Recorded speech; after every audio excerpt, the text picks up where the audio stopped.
책 읽어주는 남자 준원입니다.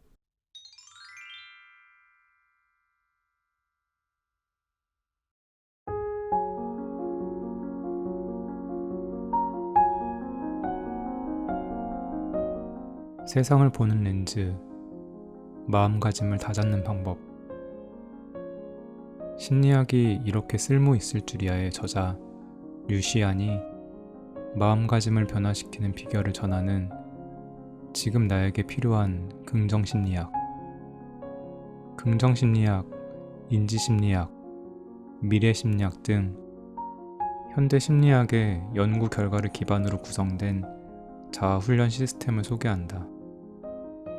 우리 스스로 자기 상태를 파악하고 감정을 가다듬고 긍정의 에너지를 관리할 수 있도록 자아개발, 시간관리, 잠재력 개발에 관한 실전 체계를 마련해 답답한 인생 난국을 타파할 수 있도록 도와준다. 일상에 얽매여서 앞으로 나아갈 수 없고 설 자리가 없고 늘 시간이 부족하고 그 무엇에도 도전할 용기가 없는 사람들에게 필요한 것은 바로 심리학이다. 저자는 심리학을 통해 나만의 긍정적인 생활 리듬을 일상에 끌어들이고 그 좋은 에너지로서 인생을 새롭게 설계할 수 있다고 이야기하면서 모두 30장으로 나누어 TAT 테스트, 간단한 심리 테스트, 자신의 현 상황을 돌아보게 하는 글쓰기, 의지력 변화 그래프 등을 통해 스스로 자기 상태를 파악하고 감정을 가다듬고 긍정의 에너지를 관리하는 방법을 알려준다. 오늘 제가 읽어드릴 부분은 총 30장의 내용 중 스텝 1, 마음가짐이라는 렌즈를 닦자에 포함된 5장의 내용입니다. 책 서론에 언급이 되지만 각 장마다 나의 심리를 알아볼 수 있는 테스트와 글들이 있으니 각각의 질문에 응답하면서 들으시면 이 책의 진면목을 느끼실 수 있을 거예요. 그럼 오늘도 편안하게 들어주세요.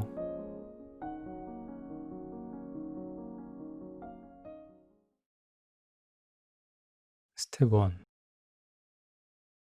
마음가짐이라는 렌즈를 닦자. 인생은 왜 늘 제자리 걸음일까? 늘 같은 어려움에 봉착한다는 사실을 알았는가? 어디에 가든 진흙탕에 빠지고 만다.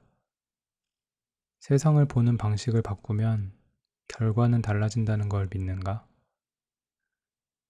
우선 마음가짐이라는 렌즈부터 닦아보자. 자, 세상이 좀 달라 보이는가? 1. 순항을 위한 의식. 미래를 얘기하자면 우선 자신의 속마음부터 들여다볼 필요가 있다. 아무리 노력해도 헛헛한 마음이 든다면 누군가가 정해놓은 일에 완전히 얽매여 있기 때문일지 모른다. 지금의 모든 결과가 실은 전부 운으로 결정된 건 아닌지, 모조품처럼 느껴지는 자신이 먼지 같은 존재는 아닌지 의심도 든다. 고민할 겨를도 없이 성큼성큼 다가오는 미래 앞에선 막막하기만 하다. 1891년 영국의 빅토리아 여왕은 전함의 진수식에서 샴페인 병을 깨트리는 의식으로 새 전력의 탄생을 축하했다. 이런 장소에서도 술이 활용된 것이다. 예로부터 선박을 진수할 때면 의식을 통해 축하하고 무사 안녕을 기원해왔다. 고대 바빌론 사람들은 소를 제물로 바쳤고 북유럽의 해적들은 노예를 제물로 바쳐 해신의 노여움을 가라앉히고자 했다. 15세기 때부터 이런 의식에 와인이 활용되기 시작했다. 국왕의 사자는 와인을 한 모금 마신 후 일부를 갑판에 뿌리고 마지막으로 잔을 배 밖으로 던졌다. 이것이 수세기에 걸쳐 전해져 처녀 출항식에서는 뱃머리에서 샴페인병을 깨트리는 의식을 치른다. 왜 하필 샴페인일까? 샴페인은 고급스러운 이미지를 가진 반면 레드와인은 핏자국처럼 보일 소지가 있었다. 그러니 시각적으로도 귀족적 분위기의 샴페인이 더 알맞았다. 그러나 가장 중요한 건 던진 샴페인병이 반드시 깨져야 한다는 점이다. 샴페인병이 깨지지 않을 경우 사람들은 이를 불길한 징조로 여겼기 때문이다.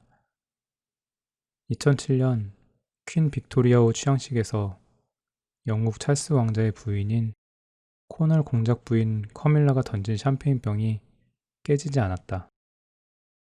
그런데 몇 주 후 이 배에 탑승한 승객 80여 명이 식중독에 걸리는 사건이 발생했다. 그러자 사람들은 공작 부인이 던진 샴페인병이 깨지지 않아서 이런 사달이 난 것이라며 커밀라의 저주라는 말까지 등장시켰다. 사실 샴페인병은 그리 쉽게 깨지지 않는다. 그래서 지혜로운 선장들은 순조로운 취향식을 위해 미리 샴페인병 표면에 금이 가도록 해둔다. 샴페인병이 작은 충격에도 쉽게 깨질 수 있도록 말이다. 자, 이제 이 책의 항해를 시작할 때가 왔다. 모두 샴페인을 준비하길 바란다.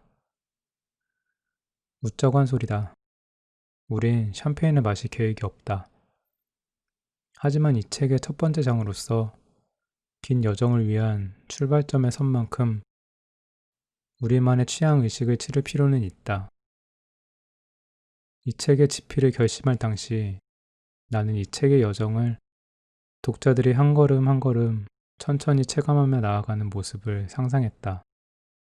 사실 내가 생각하는 가장 훌륭한 여행 방법은 매일 15분씩 조용한 곳을 찾아 심호흡과 함께 가슴을 쫙 편 뒤 몸과 마음을 안정시키는 것이다. 그리고 한 장을 읽고 그와 관련된 행동을 실천해 보는 것이다. 물론 한 번에 다 읽어도 무방하다. 그건 당신의 자유다. 단지 나는 당신이 책을 충분히 활용해서 날마다 자신과 대화하는 작은 의식을 만들어 갔으면 하는 바람이다. 의식이 얼마나 중요한지 모를 당신을 위해 심리학 연구에서 가장 자주 등장하지만 쉽게 설명해낼 수 없는 현상을 소개한다. 바로 플라세보 효과다. 플라세보 효과란 특정한 약물이나 치료법 자체에는 아무런 효과가 없음에도 환자 스스로가 효과가 있다고 느끼거나 믿음으로써 증상이 호전되는 현상을 일컫는다. 현대의학의 모든 임상시험은 반드시 플라세보 효과 비교 테스트를 통과해야 한다. 항우울증 약물의 약효는 기본적으로 당위의 효능이지 약물 자체의 작용이 아니라고 보기 때문이다.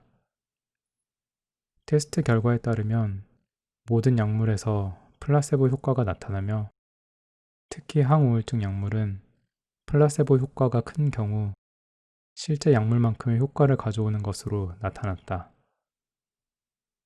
여기서 우리는 아주 중요한 결론을 얻을 수 있다. 믿음이 최고의 약이다라는 것이다. 문제는 사람들이 자신이 방금 복용한 약물이 단지 명약처럼 보일 뿐 사실은 가짜라고 생각한다는 점이다. 플라세보 효과, 과연 존재하는 것일까? 물론이다. 세계에서 가장 영험한 약이 무엇인지 아는가? 바로 의도적인 약이다.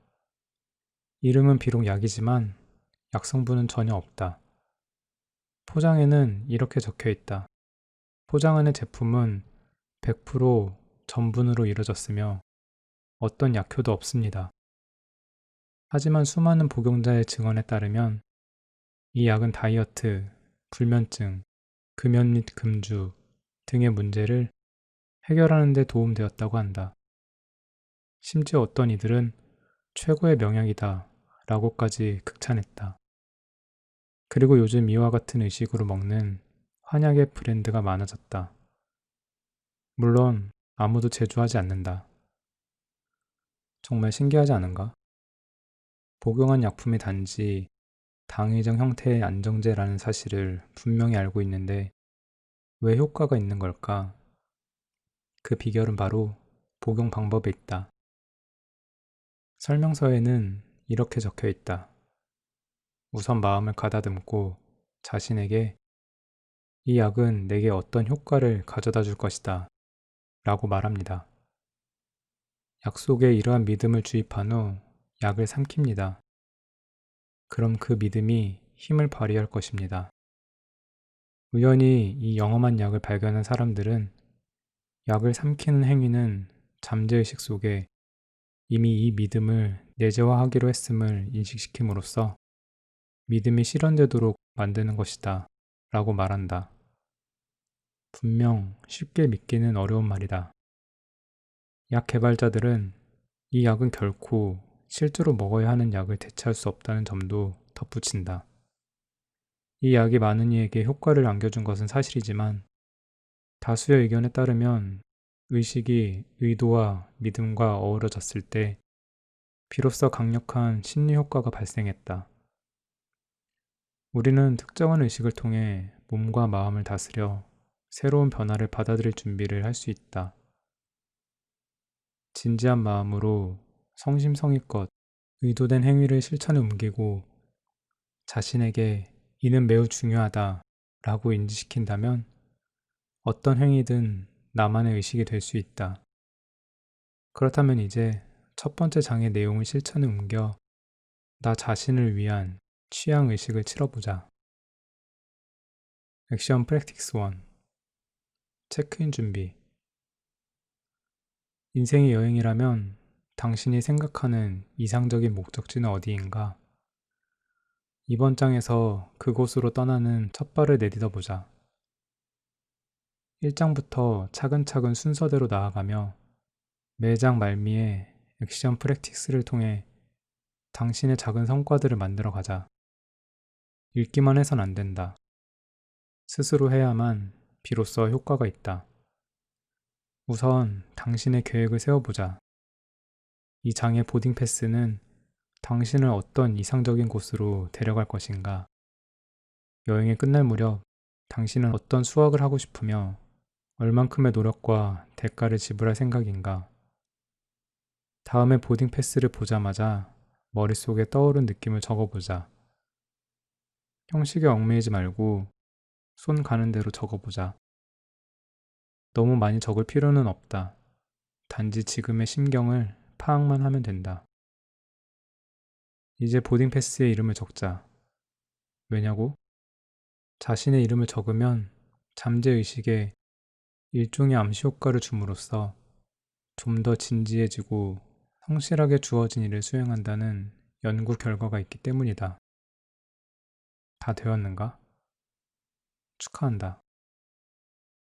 나와 함께 자아 탐색의 여정을 떠나준 점에 대해서도 감사의 마음을 전한다. 자, 이제 출발해보자. 2. 세상을 보는 또 다른 시선을 찾아서 누군가가 당신에게 자신만의 세상에 살고 있군요 라고 말한다면 썩 달갑게 들리진 않을 것이다. 그런데 우리는 분명 그런 세상에 살고 있다. 그리고 그런 세상을 느끼고 살아간다는 건 매우 중요한 일이다. 이번 장에선 주제 통각 검사라는 심리 테스트를 통해 자신만의 세상으로 들어가고자 한다. 자, 오른쪽의 사진을 보고 어떤 생각이 떠오르는지 말해보자. 물론 너무 길어선 안 된다. 무슨 일이 일어난 것 같은가? 사진 속 소년이 무슨 생각을 하고 있을지 당신의 상상력을 발휘해보자. 소년은 어떤 마음인가? 사진을 찍기 직전 무슨 일이 일어났고 또 무슨 일이 일어날 것 같은가? 여기까지 읽었다면 잠시 멈추고 사진 아래 빈 부분에 당신이 느낀 그대로의 생각을 써넣어 보자. 그리고 다음을 읽어주길 바란다. 나는 기다리고 있을 테니까. 지금 우리는 심리 테스트 주제 통각 검사를 해보았다. 일반적으로 TAT라고 한다. TAT는 1935년 하버드 대학교 심리학자 2명이 발명한 내면 투사 테스트다. 이는 다각도로 설명이 가능한 사진을 보고 구성한 스토리를 통해 화자의 마음속 생각, 가치관, 편견 등을 볼 수 있다는 것을 전제로 하는 테스트다. 여기에는 정답도 오답도 없다. TAT는 로르샤흐 검사와 매우 흡사하다. 두 가지 모두 전통적인 심리 테스트지만 TAT를 이용하는 심리치료사는 상대가 이야기를 구성하도록 유도하여 그 스토리 안에 담긴 치료자의 감정 혹은 인간관계 등의 경향을 파악한다. TAT를 대화의 유도체로 활용한 허구적인 이야기를 통해 개인적인 심리 문제를 살피며 고민하는 것이다. 다시 그림을 보면 그림 속에서 인상을 쓴 채 악보를 내려다보고 있는 소녀는 꽤 긴장된 모습이다. 아마 또 바이올린 수업이로구나 라고 혼잣말을 하고 있는지도 모르겠다. 어쩌면 소년의 엄마가 조금 전에 다가와 이렇게 얘기했을 수도 있다. 이번에도 열심히 켜지 않으면 엉덩이를 맞을 줄 알아. 어린 시절 악기를 배워보았거나 엄한 부모님 밑에서 자란 당신이라면 위와 같은 이야기를 구성할 수 있을 것이다. 반면 바이올린을 배우면서 상처받은 기억이 없는 사람이라면 그림 속 소년의 독백을 이렇게 구성할 것이다. 정말 멋진 바이올린이구나. 얼마나 아름다운 소리를 낼까? 심리학에서 가장 흥미로운 부분은 이렇게 세상을 보는 제각각의 시선들이 우리 생활에 미치는 영향을 설명할 방법이 없다는 점이다. 당신은 TAT 등의 테스트를 통해 다른 사람들의 이야기가 자신의 것과는 완전히 다르다는 걸 알 수 있고 그 과정을 거치며 모두가 각자의 시선으로 이 세상을 바라본다는 사실을 차츰 인정하고 받아들이게 될 것이다. 여기서 잠시 읽기를 멈추고 조금 전 작성한 답안을 보며 스스로에게 질문을 던져보자. 어째서 이런 생각을 했는지, 왜 소년이 기쁘거나 혹은 슬프다고 생각한 것인지, 이런 방식의 대화 내용과 전후의 이야기를 구성한 이유는 무엇인지, 과연 그 이야기는 과거의 경험이나 인생과 관련이 있는지 등을 말이다. TAT가 가치 있다고 평가되는 또 다른 이유는 자신의 생각을 돌아볼 수 있어서다. 하던 일을 잠시 멈추고 왜 이런 생각을 했지? 라고 자문하는 것은 자신도 모르는 사이 EQ 훈련의 가장 핵심인 자각과 반성, 바로 상위인지를 하고 있음을 뜻한다. 영어로 얘기하자면 thinking about thinking, 당신의 생각을 생각하라를 하고 있는 것이다. 이 문구의 약자 역시도 TAT다. 자각 능력이 떨어지는 사람들은 눈앞에 놓인 사실만이 유일한 사실이라고 맹신한다. 그렇다 보니 그 사실을 어떤 상태로 또 어떤 느낌으로 받아들이는가가 자신의 심리 상태에 달렸다는 점을 잊고 난다. 이런 심리 상태는 의식적으로 혹은 무의식적으로 선택될 수 있다. 평소 반성이나 자각하는 일이 드문 사람이라면 이런 선택지가 존재한다는 사실을 쉽게 잊기 때문에 실제로 존재할 만한 다른 가능성들은 놓치게 된다. 따라서 심리치료를 하면서 자각과 반성의 연습을 자주 하다 보면 모든 일을 어떻게 바라볼지는 개인의 선택이라는 점을 배우게 된다. 스스로 생각의 프레임과 관성적인 반응의 고리에서 벗어날 능력을 갖췄다는 점을 깨닫는 것이다. 당신도 간단한 TAT를 통해 자신을 알아가고 Thinking about your thinking을 실천함으로써 자신의 내면 투사를 반성해 볼 수 있다. 정답은 없다. 당신의 해석이 특이한 게 당신한테 문제가 있어서라고 생각하는 것은 절대 금물이다. 그저 편안한 마음으로 창의력을 발휘해 즐기면 된다. 자, 이제 사진들을 보며 느낀 그대로를 스토리로 만들어 보자. 액션 프랙티스 2, TAT 연습. 이번 장에서 나는 실제로 TAT 테스트를 해보려고 한다. TAT 흑백 사진은 1930년대부터 이용되었다. 상당히 오랜 시간이 흘렀음에도 이 사진들은 여전히 널리 활용되고 있다. TAT는 분명 테스트이지만 그렇다고 해서 정답이 있는 것은 아니다. 다만 당신이 자신의 속마음을 들여다볼 수 있도록 돕는 것이다. 사실 TAT 테스트를 제대로 하려면 전문 심리사와 함께 총 32장의 사진을 보며 몇 시간에 걸쳐 진행해야 한다.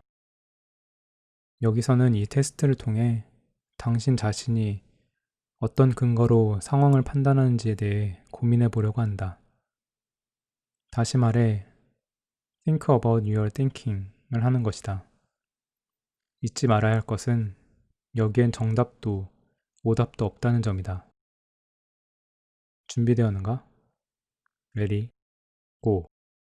나는 32장의 TAT 사진 중 2장을 선택했다. 당신이 느낀 바대로 다음의 문제에 답해 주길 바란다. 1. 사진 속에서 무슨 일이 일어나고 있는가? 2. 사진 속 주인공은 무슨 생각을 하고 있는가? 3. 주변 사람들에게도 물어보자.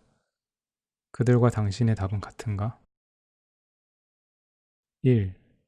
사진 속에서 무슨 일이 일어나고 있는가?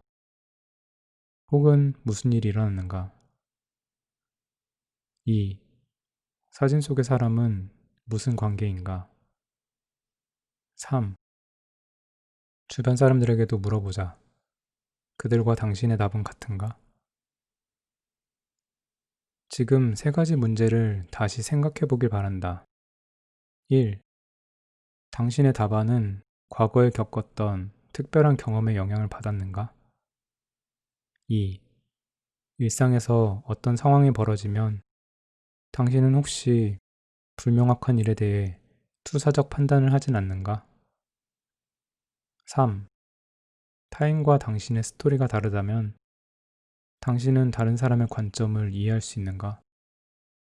당신은 그들과 관점이 다르다는 것을 알고 난 후 그들이 다르다고 느껴지는가? 일상에서 우리는 언제든지 잠시 하던 일을 멈추고 자신의 생각을 돌아보며 왜 이렇게 반응했지? 내가 본 이야기가 절대적인 사실일까? 를 자문할 수 있어야 한다. 3. 학습된 낙관주의. 당신은 종종 무기력함을 느끼는가? 우린 결코 태어날 때부터 무기력하지 않았다. 다만 사소한 좌절과 절망들이 쌓여가면서 점차 비관적인 사람이 된 것이다. 그나마 다행히 연습을 통해서 조금씩이라도 낙관적인 마인드로 돌아가고 또 그간의 편견에서 벗어날 수 있다. 세상을 보는 눈은 저마다 다르다고 한다. 도대체 그 다름은 어디서 비롯된 것일까? 우리가 태생적으로 갖는 차이도 이유가 된다. 충동적인 사람이 있는 반면 매사 신중을 기하는 사람이 있고 늘 빠르게 반응하는 사람이 있는가 하면 하는 일마다 굼뜬 사람이 있다. 대자연 속 동물 무리에서도 이런 개성의 차이를 볼 수 있다. 어떤 선천적인 개성들은 유전되는데 심지어 쉽게 즐거움을 느끼는지 여부도 유전의 영향을 받는다. 그러나 선천적으로 호기심이 없고 자기를 비하하며 스스로를 루저라고 생각하는 사람은 없다. 더욱이 태어나자마자 살고 싶지 않다는 생각을 하는 이는 결코 없을 것이다. 이런 심리 상태들은 모두 후천적인 경험과 학습이 빚어낸 결과다. 행동심리학계의 바이블 파블로프의 실험을 한 번쯤은 들어보았을 것이다. 학자는 종이 울리면 개에게 먹이를 주었다. 몇 번을 반복하자 이 개는 종소리만 들리면 먹이가 없더라도 침을 흘리게 되었다. 개의 뇌는 종소리와 음식을 연결지었고 그에 따라 종소리가 울리면 먹을 준비를 하게 된 것이다. 1960년대 펜실베이니아 대학교에서 심리학을 연구하던 마틴 셀리그만은 아주 잔혹한 실험을 했다. 종소리가 울리면 개들에게 먹이를 주는 것이 아닌 전기 충격을 가하는 실험이었다. 다시 말해 종소리를 보상이 아닌 처벌과 연결지은 것이다. 전기 충격을 받는 개는 얼마나 고통스럽겠는가. 개는 자연스레 도망가려고 할 것이다. 실험에서 개 한 무리는 도망갈 수 있게 하고 다른 한 무리는 도망갈 수 없게 했다. 몇 번의 훈련이 반복되자 도망갈 수 없는 개들은 종소리가 울리면 전기 충격을 가하지 않아도 고통스럽게 울부짖었다. 실험의 두 번째 단계에서 셀리그만은 모든 개가 쉽게 탈출할 수 있는 환경을 만들고 다시 종을 울렸다. 그러자 처음부터 탈출이 가능했던 개들은 즉시 도망쳤고 탈출할 수 없던 불쌍한 개들은 즉각 엎드려 슬피 울 뿐 탈출 시도조차 하지 않았다. 셀리그만은 이 실험을 통해 탈출할 수 없는 개들은 스스로 전기 충격에서 벗어날 수 없다고 인식하고 의지를 잃었다는 결론을 얻었다. 외부 환경이 변화됐음에도 그 개들은 여전히 무기력한 모습을 보였다. 셀리그만은 이런 상황을 학습된 무기력이라 칭했다. 동물은 무기력을 학습한다. 인류 역시 다르지 않다. 간단한 예를 들어보자. 누군가가 한 소년에게 끊임없이 너는 어쩜 이렇게 멍청하니? 이렇게 간단한 것조차도 하지 못하다니. 라고 질책했다고 하자. 이 소년은 성년이 되어서도 시험 문제를 보면 마음속에서 불편한 기억들이 솟구쳐 무기력해지다가 이내 포기해버릴 가능성이 농후하다. 우리는 이런 사람을 자신감이 없다, 비관적이다, 소극적이다 라고 말하지만 그 배후에는 학습된 무기력이라는 심리적 원인이 존재하는 것이다. 혹시 주변에 입버릇처럼 난 뭘 해도 아무 도움이 안 돼 라고 말하는 사람이 있는가? 학습된 무기력은 수많은 인재를 말살하며 사회 발전의 기회를 가로막아 왔다. 자신이 고통스러운 상황에서 벗어날 수 없다고 느꼈다면 당신은 적극적으로 출구를 모색할 수 있겠는가? 다양한 사회 문제와 부정적인 에너지는 대부분 이와 같은 어쩌지 못하는 무기력에서 시작되는 것이다. 그런데 1960년대에 접어들어 셀리그만은 그의 연구 인생에 전환점을 맞는다. 그는 개, 원숭이, 인간 등 실험 대상 3분의 1은 학습된 무기력에 쉽게 빠지지 않았고 환경의 변화로 처한 고통에서 벗어날 출구를 신속하게 찾는다는 사실을 발견했다. 과연 그들의 면역력은 어디서 온 것일까? 여러 요소 중 하나는 이 실험 대상이 좌절을 극복해본 경험이 있는가 하는 것이었다. 스스로 어려움을 극복한 경험이 있는 사람이라면 통제 불가능한 상황에 빠졌더라도 쉽게 학습된 무기력이 나타나지 않았다. 게다가 이런 경험을 어린 시절에 겪었을수록 그 효과가 큰 것으로 나타났다. 어린 시절 좌절을 이겨낸 경험은 성인이 된 후 마주한 어려움을 극복하는 데 도움될 수 있다. 이 발견은 유아교육의 중요성을 새삼 일깨워준다. 셀리그만은 학습된 무기력은 30세 이후에 나타난다고 정의하면서 낙관주의 역시 학습된다고 주장했다.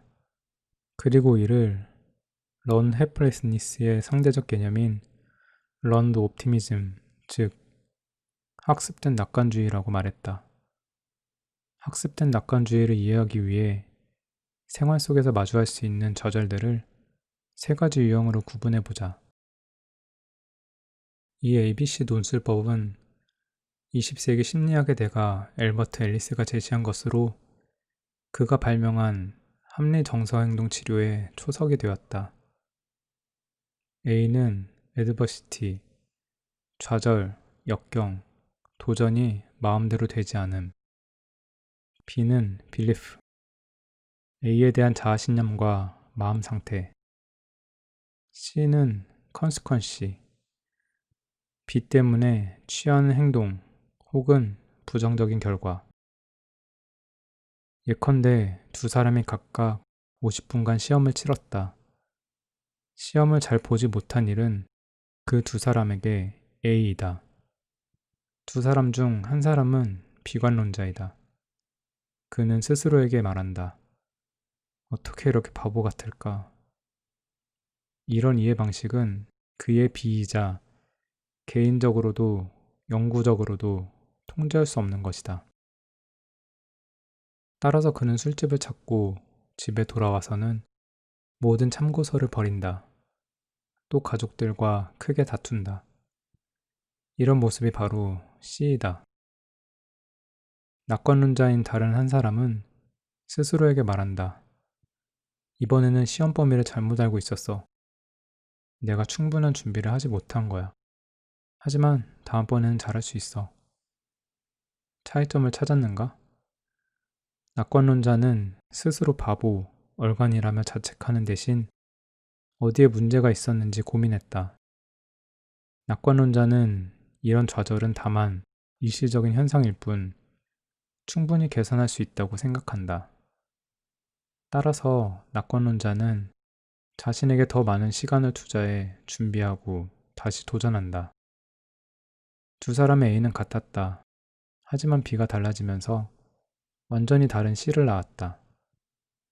앞으로의 인생도 매우 다를 것으로 예상된다. 자, 이제 노트북을 꺼내서 ABC를 실생활에 적용시키자. 액션 프랙티스 3. 믿음이 핵심이다.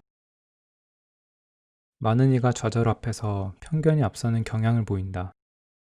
그러나 충동적인 행동으로 말미암은 결과는 후회만 남길 수 있다. 이런 경우 ABC는 고리가 되어 매번 동일한 일이 일어날 때마다 부정적인 결과를 초래한다. 그렇다면 이런 상황을 피할 방법은 없을까? ABC 세 가지 단계의 핵심은 바로 B, 즉 belief이다. 우리는 B에 주안점을 두고 고민해 봐야 한다. 어려움 앞에 서면 낙관론자 역시 비관론자와 마찬가지로 부정적인 반응을 보일 수 있다. 하지만 낙관론자는 잠시 멈추고 스스로에게 충동을 억제할 시간을 줌으로써 다양한 각도에서 생각을 거듭할 것이다. 그 과정을 거치면서 부정적이고 충동적으로 일을 처리하면 결코 좋은 결과를 얻을 수 없음을 깊이 깨달을 것이다. B가 좋지 않다면 C 역시 좋을 수 없다. 생각을 바꾸는 것은 결코 자신을 기만하는 행위가 아니다. 다만 긍정적인 방향으로 생각을 바꿔 일을 처리하는 것뿐이다. 이렇게 하면 자신도 모르는 사이에 순조롭게 일이 해결되고 뇌세포들의 죽음도 줄일 수 있다. 이런 긍정적인 마인드는 충분히 축하할 만하다. 비로소 생각을 바꿔 손해를 보았다는 생각을 하지 않을 테니까. ABC 세 단계는 각각 adversity, belief, consequence를 대표한다. 핵심은 이 단어들이 아니라 최근 마음먹은 대로 이뤄지지 않았던 일들을 이 세 가지 단계를 적용해 생각하는 연습을 해보는 것이다. 다음의 문항에 대한 생각을 간략히 적어보자. A. 좌절. 최근 언짢은 일이 있었는가? B. 믿음. 언짢은 일이 생겼을 때 우리는 책임 소재를 밝히려고 한다. 하지만 우리가 늘 공평할 수는 없다 보니 편견으로 판단을 할 수도 있다. 이런 일이 발생했을 때 당신은 마음속으로 자신과 어떠한 대화를 나누는가? C. 결과에 대한 고민. 앞으로 어떻게 처리할 생각인가? 당신의 처음 반응은 어땠는가? 그 반응은 당신의 편견, 믿음과는 어떤 관계가 있는가? 아마도 당신은 낙관적인 사람일 것이다. 그 점은 우선 축하할 만하다. 그렇대도 이 연습은 꼭 해두길 바란다. 속마음을 적다 보면 새로운 통찰력이 생길 수 있으니까. ABC 단계 연습을 마치고 난 후 A의 방법이 바뀌었다고 느꼈는가? 많은 이가 A를 바꾸고 싶어 하지만 결국에는 바꾸지 못한다. 당신이 시공간을 초월하며 이미 벌어진 일을 되돌릴 수 있는 능력자가 아닌 이상 이런 얽히고 설키는 생각들은 자신의 에너지만 축낼 뿐이다. 핵심은 바로 B단계에 있다. 이 역시 학습된 무기력감이 존재하는 부분이다. 비록 본성은 변하지 않는다고 하지만 당신에겐 선택권이 있다. 일의 결과와 당신의 마음이 절대적인 관계라면 미래를 결정할 지렛대는 B에 있는 것이다. 이와 같은 연습을 통해 다른 마음 상태가 어떻게 다른 부정적인 결과를 낳는지 쉽게 발견할 수 있을 것이다. 4. 생각을 바꾸면 운수 대통이다. 우리는 앞에서 A, B, C를 연습했다. 일상에서 우리의 생각을 변화시킬 방법은 없을까? 비관론자와 낙관론자의 운명에는 아주 큰 차이가 있다. 낙관론자들이 비교적 건강하게 오래 사는 반면 비관론자들의 몸과 마음에는 갖가지 문제가 쉽게 나타난다. 당신이 과거에 무기력을 학습했거나 늘 불공평한 운명에 처했다면 당신은 비관적인 사람이 되었을 것이다. 그렇다면 나는 이렇게 말할 것이다. 맞아요. Life sucks. 사는 건 정말 힘들어요. 하지만 누군가가 살며시 다가와 조금은 편하게 살 방법이 있어요. 아주 간단한데 한번 들어보겠어요? 라고 묻는다면 어떨까? 앞에서 배운 ABC 이론을 복습해보자. A는 좌절, B는 믿음, C는 행동의 성과다. 긍정 심리학의 대부 셀리그만은 ABC 이론에 D와 E를 덧붙여 ABCD라는 한층 진화된 이론을 내놓았다. D는 디스퍼테이션, 논쟁이다. 즉, 기존의 자신이 가졌던 편견과의 논쟁을 뜻한다. 자신과의 논쟁이라는 말이 너무 과하다고 느껴진다면 반성쯤으로 이해해도 무방하다. 이제 다른 가능성들을 충분히 고려하여 기존의 프레임에서 벗어나자. E는 에너지제이션, 에너지화이다. 기존의 프레임에서 일단 벗어났다면 다시 희망과 에너지를 얻어 행동에 옮기고 변화를 일궈낼 수 있다. 이 역시 속마음을 소모시키던 기존의 부정적인 에너지를 건설적인 행동 에너지로 변화시키는 것이라 할 수 있다. 1장에서 언급했던 학습된 무기력에 대해 다시 생각해보자. 어릴 적 수학 시간에 야단을 맞아보았다면 숫자에 대해 안 좋은 기억이 있을 것이다. 그런데 그런 당신에게 사장이 판매 데이터 분석을 지시한다면 당신은 어떻게 할까? 아마도 어디부터 손대야 할지 몰라 막막할 것이다. 이것이 A이다. 이후에도 수학이 싫고 어렵다고 느끼고 있었다면 이는 B이다. 그리고 결국 포기한다면 당신에 대한 사장의 신뢰는 바닥으로 떨어질 것이다. 그러면 이는 C가 된다. 당신은 스스로 뉘우치고 이렇게 자문해 볼 수 있다. 사장이 요청한 판매 데이터 분석이 도저히 할 수 없는 일이었을까? 다른 동료들은 할 수 있을까? 동료들에게 가르쳐 달라고 할 수 있지 않았을까? 아니면 인터넷으로 배울 수 있진 않았을까? 정말 생각처럼 그렇게 어려운 일이었을까? 이런 물음을 반복하다 보면 기존의 편견이라는 울타리에서 벗어날 수 있다. 동시에 이렇게 생각하고 있는 자신도 칭찬해야 한다. 그래, 풀리지 않는 문제는 없어.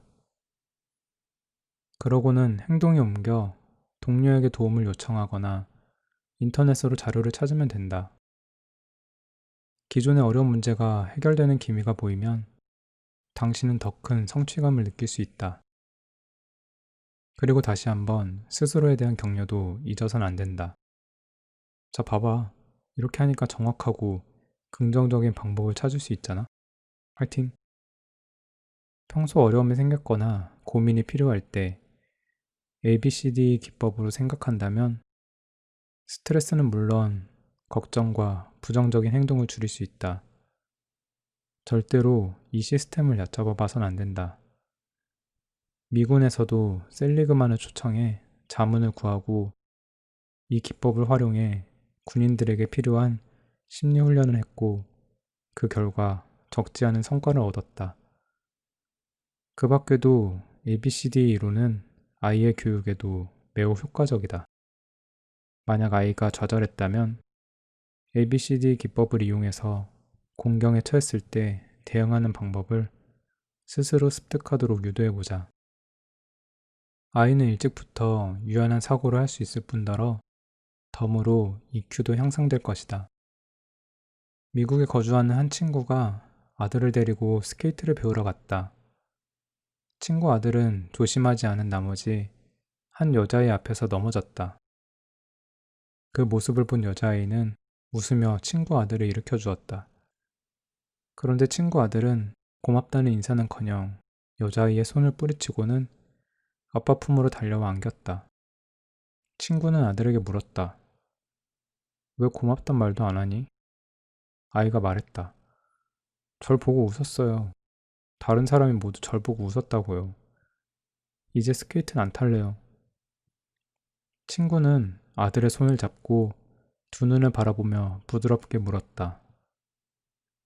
그 친구가 웃은 건 너랑 친구가 되고 싶어서가 아닐까?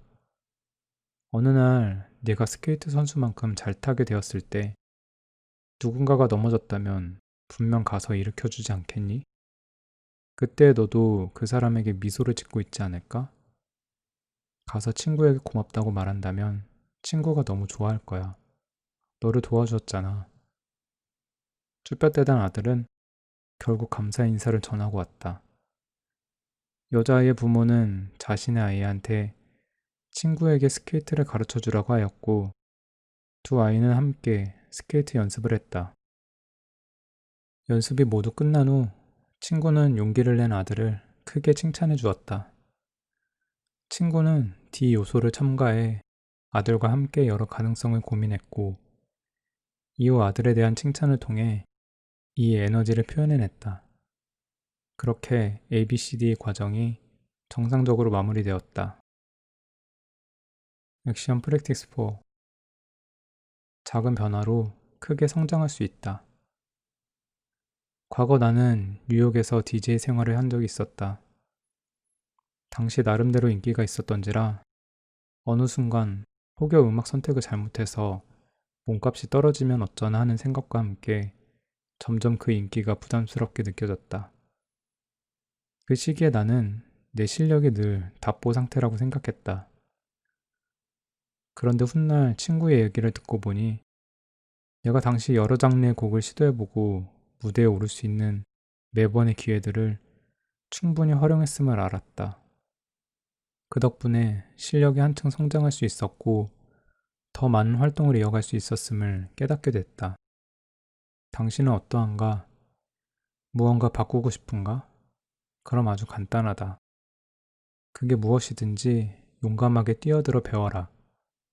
자신의 마음만 바꾼다면 변화를 즐길 수 있고 기꺼이 도전을 받아들이고 능력을 발휘하는 활기찬 낙관주의자가 될 수 있다. 변화. 어쩌면 정말 별거 아닌 일일지도 모른다. 핵심은 바로 조금씩 쌓아간다는 것이다. 나는 당신이 가능한 한 도전해보고 한층 성장한 자신과 마주하길 바란다. ABCD의 생각을 바꾸는 법. 1단계. 자신의 상태를 파악한다. 최근 당신을 언짢게 한 일과 당신의 심정을 간략히 써보자. 2단계. 속마음을 말해보자. 한번 살펴보자. 당신이 해야 혹은 하지 말아야 라는 말을 이용해 지금 마주한 문제를 표현할 수 있는가? 예를 들어, 나는 그의 초대에 답해선 안 된다. 나는 이런 감정을 끝내야 한다. 우리 마음속의 응어리는 현재 상황에 대해 불만에서 비롯된다. 어떤 일이든 어떻게 해야 할 수도 하지 말아야 할 수도 있다. 이처럼 해야 하거나 하지 말아야 하는 것은 마땅히 표현해야 한다. 이것은 당신의 입장이고 당신의 빌리프, 즉, 이 일에 대한 가치관과 관점을 말하는 것이기 때문이다. 3단계, 생각의 결과. 한번 구상해보자. 당신의 마음은 어떻게 하고 싶은가? 예컨대 나는 매우 절망스럽다. 식당에 가서 배가 터지도록 먹고 싶다. 당신이 나는 뭐든 할 수 없다고 생각하고 울적한데도 속으로 꾹 참고 있다면 그대로 적어보자. 이 단계는 당신의 심리 상태와 행동의 연관성을 알기 위한 과정이다. 4단계, 다시 한번 돌아보자. 현재 상황을 2단계에서 적었던 해야 할, 하지 말아야 할 문구를 사용해 역으로 바꿔보자. 본래 해야 할 것을 하지 말아야 할 것으로 바꿔보자. 나는 그의 초대에 응하지 말았어야 했어. 나는 그의 초대에 응했어야 했어. 나는 이런 감정을 끝냈어야 했어. 나는 이런 감정을 끝내지 말았어야 했어. 제5단계, 마음의 에너지를 바꿔 행동을 취하라. 당신은 이 과정이 이상하게만 보일 것이다. 그렇더라도 포기하지 말고 끝까지 마무리해보자. 그리고 이번에는 되도록 여러 합리적인 해석을 해보자. 나는 그의 초대에 응했어야 했어를 예로 들어보면 나는 그의 초대에 응했어야 했어. 왜냐면 이건 쉽지 않은 기회니까. 행사에 참여하는 사람들은 모두 내가 알고 싶었던 사람들이니까. 이것은 ABCD에서 가장 핵심적인 디스푸테이션이다. 당신은 지금 자신과 논쟁 중이다. 논리적인 방식으로 자신의 생각을 적어보자. 물론 내용은 많으면 많을수록 좋다. 우리는 대개 무언가를 생각할 때 순서를 고려하지 않는다. 그런 의미에서 ABCD 기법을 활용한다면 꼭 절대적인 답안을 찾을 수 있다고 장담할 수는 없지만 적어도 다양하게 생각의 길을 열어볼 수는 있다. 또한 감정과 입장, 현실을 구분해서 고민할 수도 있다. 자신과 논쟁을 끝내고 나면 논쟁 전의 부정적인 감정이 조금이나마 누그러졌음이 느껴질 것이다. 설령 화가 나 있더라도 에너지가 늘어났기 때문에 더 이상 진퇴양난의 상황은 아닐 것이다. 그런데 만약 저녁 늦게까지 화가 나 있으면서도 마냥 참기만 한다면 마음에 상처를 줄 뿐더러 몸까지 상할 수 있다. 이런 경우 당신은 ABCD 속의 D를 떠올려 자문할 수 있다. 이 에너지를 이 복잡한 상황에서 어느 중점으로 옮길 수 있을까? 예컨대 당신이 행사 참여자들은 모두 전부터 알고 지내고 싶었던 사람들이 나를 인정한다면 정신을 가다듬고 최상의 컨디션으로 초대에 응하고 그들과 친목을 다지는데 모든 에너지를 쏟아부어야 한다. ABCD의 생각 바꾸기 기법을 자주 연습한다면 이런 느낌과 생각이 더 자연스러워지고 점차 쓸모없는 일에 대한 감정적 에너지를 건설적인 행동으로 변화시키는 방법을 터득할 것이다. 5. 마음을 움직여라. 행동의 동기는 종종 되새겨 봄직하다. 이번 장에서는 목표 이론으로 행동의 배후를 분석해보고자 한다. 행동의 이유가 과연 잘하기 위해서일까? 만족하기 위해서일까? 아니면 누군가에게 보이기 위함일까? 그 동기에 따라 그릇된 행동을 할 수도 있고 부정적 결과를 초래하기도 한다. 이 분석의 틀을 학습한다면 우리는 앞으로 만날 수많은 선택의 기로에서 좀 더 현명한 결정을 내릴 수 있을 것이다. 얼마 전 나는 스린 지방을 찾았다. 곳곳을 걷던 중 야시장 부근의 한 가게 앞에 긴 줄이 이어진 광경을 보았다. 줄은 수백 미터는 좋게 되어 보였다. 그들이 줄을 선 이유는 그곳이 맛집이어서가 아니라 한정판 축구화를 팔고 있었기 때문이다.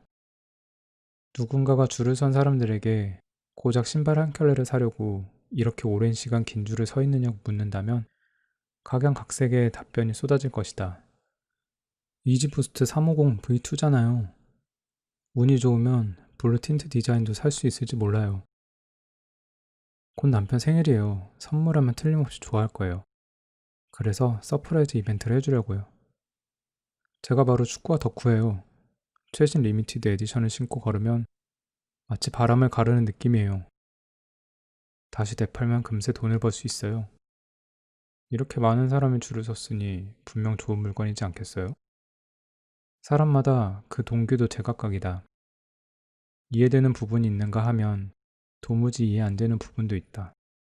참, 이 땡볕에서 3시간 넘도록 기다린 이유가 고작 이거라고? 신발을 산 건 어느 날 오후에 있었던 일이다. 하지만 인생 계획을 말한다면 그 동기는 결코 무시할 수 없다. 인생은 그저 앉아서 일이 목전에 닥칠 때까지 기다리는 게 아니다. 적극적으로 우리의 삶을 쟁취하고 설계하며 행동에 옮겨야 한다. 그렇지 않은가? 그 마음을 움직이는 건 무엇일까? 또 노력하게 만드는 그 동기는 또 무엇일까? 앞서 우리는 좌절 앞에 섰을 때의 마음가짐이 얼마나 중요한지 살펴보았다.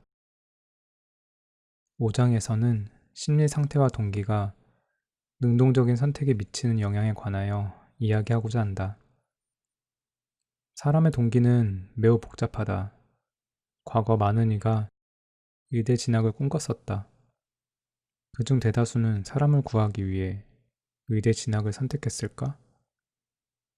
아니면 많은 월급과 사회적 지위를 생각해서 선택했을까?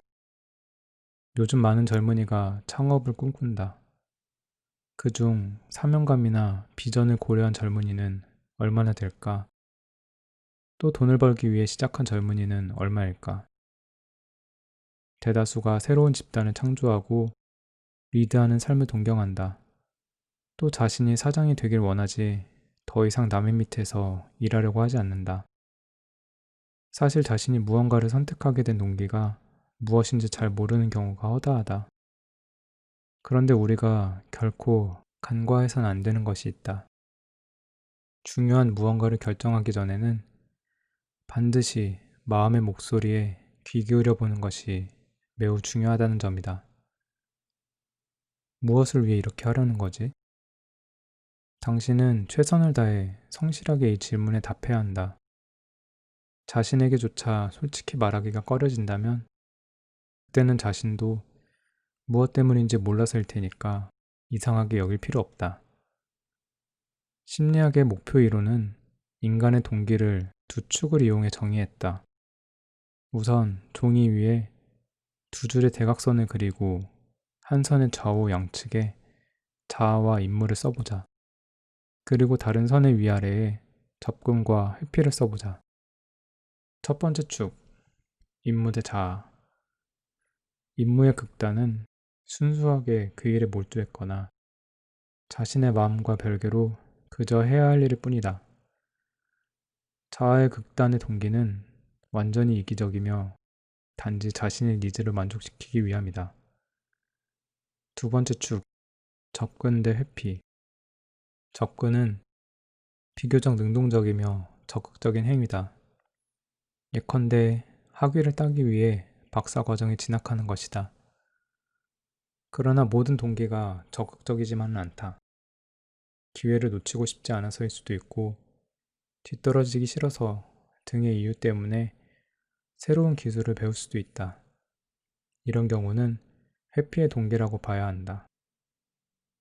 그래서 각종 행위와 동기를 두 축의 선 사이에 놓고 사분면의 어느 부분에 놓였는지 살펴볼 필요가 있다. 최근에 있었던 일들을 떠올려 당시의 생각이 자신을 위해서였는지 어떤 일을 잘하기 위해서 한 결정이었는지 혹은 이상적인 목표로 접근하기 위한 것이었는지 우려했던 일이 벌어지는 걸 막기 위해서였는지 고민해보자. 모든 결정은 어렵다. 나를 위한 것일 수도 있고, 일을 잘하기 위해서일 수도 있다. 분명 자문해보면 여전히 어떤 부분에 치우쳐 있을 것이다.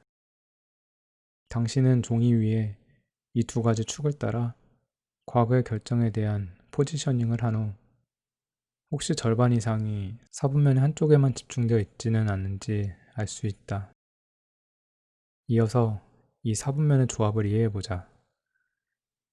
임무, 접근. 이런 동기는 특정한 일에 대한 전문성을 높이기 위해 능동적으로 연습하고 반복해서 완벽히 처리하도록 만든다. 그 자체가 바로 동력이다.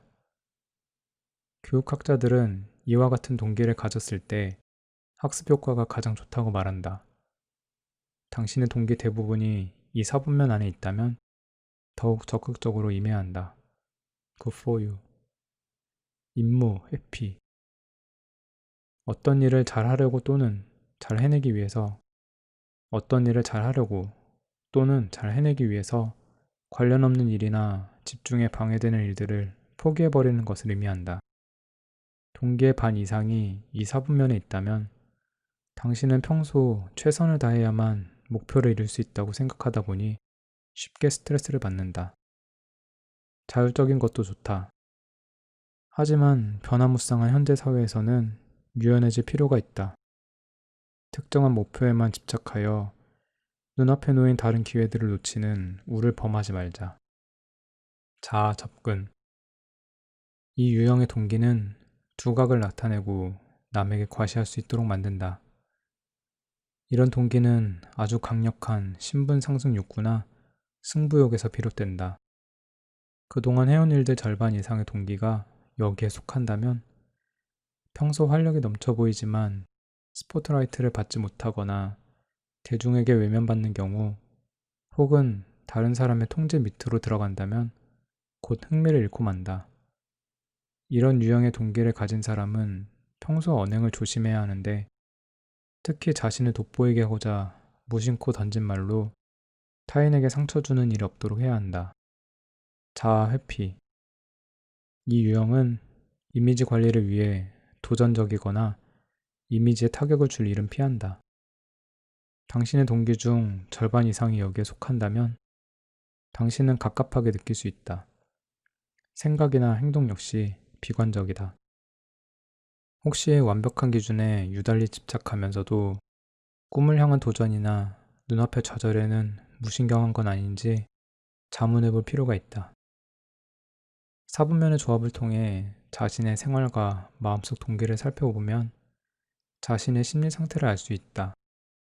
예컨대 당신이 최근 해온 일 상당수가 자아 회피의 사분면에 속한다면 외부의 스트레스로 자신에 대한 믿음이 사라지진 않았는지, 나 자신을 보호하기 위해 소통이 필요한 부분을 모른 척 했는지, 옳다고 여기는 일에 대해 진정성 있는 의견을 내고는 있는지 등의 질문을 던져볼 수 있다.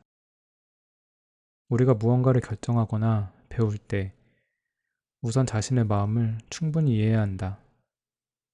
왜 그 일을 해야 하는지, 또 다른 일들은 왜 하지 않는지 등에 대해서 말이다. 인생은 뭐 아니면 도가 아니다. 모든 일은 복잡하게 얽혀 있다. 때로는 이기주의자가 되고 때로는 박애주의자가 된다. 우리의 동기 역시 세월을 겪으며 변화한다. 젊을 때 철저히 자기만 알던 사람이 나이가 들면서 드라마틱한 깨달음을 얻기도 한다. 선한 일을 하면서 개성과 사람에 대한 마음이 180도 변화한 것이다. 선량하게 그지없던 사람이 세월의 풍파에 치이다가 세상을 증오하는 인물로 변하기도 한다. 어느 게 맞고 어느 게 틀린지 결코 말할 수 없다. 우리는 모두 만들어지고 있는 미완성 작품들이다. 사람은 변하고 성장한다. 스스로 실천하고 발전하기 위한 노력을 거듭하는 건 역시 사람이라면 기본적으로 해야 할 일이다. 지나간 일에 대해 부끄러워할 필요 없다. 지금 눈앞에 놓인 일에 대해 흥미를 갖고 진실하게 나 자신을 마주하면 된다. 마음속의 동기가 무엇인지 분명히 알았다면 삶은 한결 순조로워질 것이다. 액션 프랙티스 5. 당신의 심리 상태는 어떤가? 이번에는 심리 테스트의 공간으로 초대하고자 한다. 마지막에 점수를 받으면 테스트는 끝난다. 그리고 다음 페이지에서 그 점수의 의미를 살펴보자. 심리 테스트. 아래의 문제를 보고 직감적으로 해당하는 부분에 체크를 하라. 정확한 답안이 없다면 자신의 속마음을 다시 한번 자세히 들여다보자. 1. 나는 천부적인 지능과 재능이 있다. 2. 지능의 향상과 저하는 두뇌 활동에 투자하는 시간에 의해 결정된다. 3. 새로운 문물은 배울 수 있지만 천부적인 재능은 변화시킬 수 없다. 4. 새로운 문물을 배우는 과정은 당신의 지능을 향상시킬 수 있다. 5. 천부적인 재능은 선천적인 것이지 후천적으로 배운 것이 아니다. 6. 오랜 시간 한 가지 기술에 몰두하여 연마한다면 천부적인 재능을 갖춘 사람만큼 할 수 있다. 7. 특정 분야에서 정통할 수 있는 것은 천부적인 능력을 갖췄기 때문이다. 8. 특정 분야에 정통할 수 있는 것은 천부적인 재능과 상관없이 오랜 시간 노력을 기울였기 때문이다.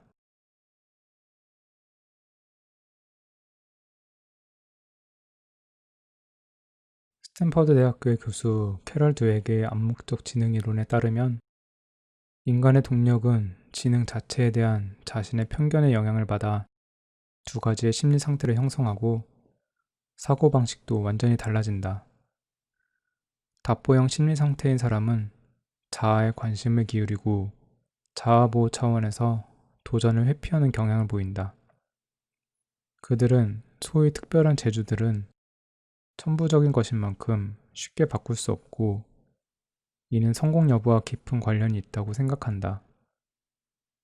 이들 대부분은 과거의 망상에 사로잡혀 내가 왕년에 라는 표현을 아주 좋아해서 내가 왕년에 이랬고 저랬고 라는 말을 입에 달고 산다.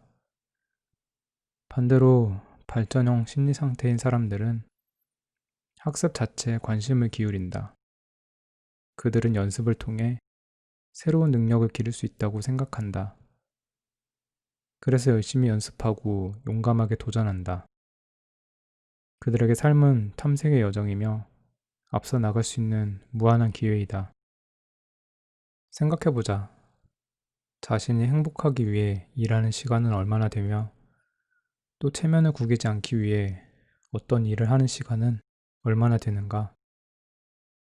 답보형 심리 상태와 발전형 심리 상태는 정도의 차이다. 당신도 어떤 일에서는 답보형 심리 상태를 보이지만 또 다른 어떤 일에서는 발전형 심리 상태를 보일 수 있다.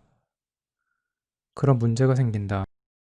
어떻게 하면 발전형 심리 상태를 기를 수 있을까? 가장 직접적이면서 간단한 방법은 믿고 시도하고 연습하는 것이다. 설령 실패하더라도 그 과정에서 배울 수 있으면 된다. 캐럴 드웩은 리더이든 부모이든 선생님이든 다른 사람에게 시도해보라 격려하고 긍정적인 피드백을 줄 것을 제안한다. 자신을 칭찬하는 방법을 알려면 다른 사람을 칭찬하는 법도 알아야 하기 때문이다. 그럼 무엇을 칭찬할 것인가? 지능이나 재능을 칭찬해서는 안 된다. 그의 도전 정신과 학습 과정에서 기울인 노력, 시도와 발전을 칭찬해야 한다. 더불어 과정이 가장 중요하다는 사실을 일깨워줘야 한다. 이 이론으로 캐럴 드웩은 한 대학과 협력해 온라인 수학교육 게임을 개발했다. 일반적인 수학 게임은 정답을 모두 맞췄을 때 응원하지만 이 게임은 아이의 참여 과정을 격려한다는 걸로 차별화했다. 결과적으로 일반적인 수학 게임을 한 아이와 달리 이 게임을 한 아이들이 더 많은 노력을 기울였고 더 진지하게 집중했다. 심지어 어려운 문제가 나왔을 때는 오히려 더 많은 집중력을 발휘했고 포기하는 경우가 드물었다. 동시에 발전형 심리 상태의 교육 방법은 더 많은 교육 분야에 활용되고 있다. 미국 내 원주민이 사는 지역이나 아프리카계 미국인들이 사는 지역 아이들의 학습 성적은 장기간 썩 좋지 못했다. 그래서 많은 사람이 이 상황을 바꾸긴 어려울 것이라고 보았다. 하지만 신기하게도 이 방법을 쓴 결과 정말 변화가 나타났다. 미국의 변두리 지역의 초등학교에서는 발전형 심리 상태를 이용해 교육한다. 1년 내 해당 학교 선생들의 전국 시험의 평균이 상위 5%에 달했다. 더 놀라운 것은 이 학교 아이들 중 이제 막 학교에 온 아이도 있었고 연필 쥐는 법조차도 모르는 아이도 있었다는 사실이다. 우리는 이 이론이 실제로 증명되었음을 확인했을 뿐만 아니라 훈련의 효과도 본 것이다. 이러한 예시는 하나가 둘이 되고 또 셋이 되었다. 우리의 심리 상태는 변화시킬 수 있고 능력도 갖춰갈 수 있는 것이다. 1장에서 5장까지를 통해 우리는 심리 상태가 비관적일 수도 낙관적일 수도 있다는 사실을 알았다. 또한 답보형일 수도 성장형일 수도 있다. 이는 모두 자신의 선택에 달린 것이다. 앞으로 일상 속 자신을 더 많이 관찰하고 무언가 결정해야 할 때면 그 배우의 동기가 무엇인지 고민해보자. 그리고 수시로 자문하자. 왜 이렇게 하는 것인지 그렇게 많은 고민을 거듭한다면 자신을 좀 더 깊이 이해할 수 있을 것이다. 이해하고 받아들이자. 그것이 바로 변화의 시작이다.